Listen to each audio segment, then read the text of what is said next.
রাঙামাটিতে আসার সময় দেওয়ালে দেওয়ালে যে গ্রাফিটি দেখেছি, সেই গ্রাফিটির যে মেসেজ, যে বার্তা, সেই বার্তা আমরা সকলে রাঙামাটি শুধু নয়, সারা বাংলাদেশ শুধু নয়, পার্বত্য চট্টগ্রামে আমরা সেই বার্তাটা দেখতে চাই,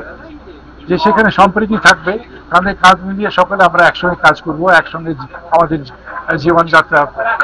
পালিত করব। এখানে সেভাবে আমাদের বক্তব্যগুলো এসেছে, সবারই একই কথা যে আমরা সকলে সম্প্রীতি চাই, কিন্তু কেন জানি না কোথাও একটা ছন্দপতন হচ্ছে, এবং ছন্দপতনের ব্যাপারে প্রত্যেকের মুখে একটি শব্দ উচ্চারিত হয়েছে, ষড়যন্ত্র। যে বাইরের থেকে একটা যেন ষড়যন্ত্র করা হচ্ছে যে আমাদের এই সম্প্রীতিকে নষ্ট করার জন্য, এবং সেজন্য একটা প্রত্যেক জায়গা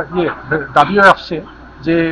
একটা কমিশন বা একটা কমিটির মাধ্যমে তদন্ত কমিটি করে সেখানে সুষ্ঠু ব্যবস্থা করা, যারা প্রকৃত দোষী তাদের যেন আইনের আওতায় তাদেরকে নিয়ে আসা হয়। কিন্তু এখানে কোনো ভেদাভেদ না, কোনো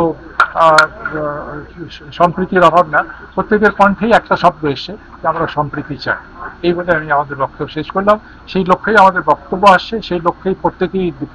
অন্যকের জন্য যে এগিয়ে যেতে চায়, কাজ করতে চায়, এবং আশা করি রাঙামাটি একটি সুন্দর সম্প্রীতির শহর হিসাবে বাংলাদেশের সারা বিশ্বে উজ্জ্বল হয়ে থাকবে, এবং তাতে আপনাদেরও সহযোগিতা খুবই বেশি দরকার। কারণ আপনাদেরকে বলা হয় ফোর্থ স্টেট, আপনারা যত বেশি এগুলো লক্ষ্য রাখবেন, যত বেশি আগের থেকে আপনাদের ইনভেস্টিগেটিভ জার্নালিজম আছে, সেটা দিয়ে আপনারা আশ করতে পারবেন, প্রশাসনকে, আইন শৃঙ্খলা বাহিনীকে, সমাজকে আপনারা সতর্ক করতে পারবেন যে এখানে এই ধরনের একটা দুর্ঘটনা, একটা ভুল বোঝাবুঝি হতে পারে, তখন প্রশাসন, সমাজ নিশ্চয়ই এগিয়ে আসবে।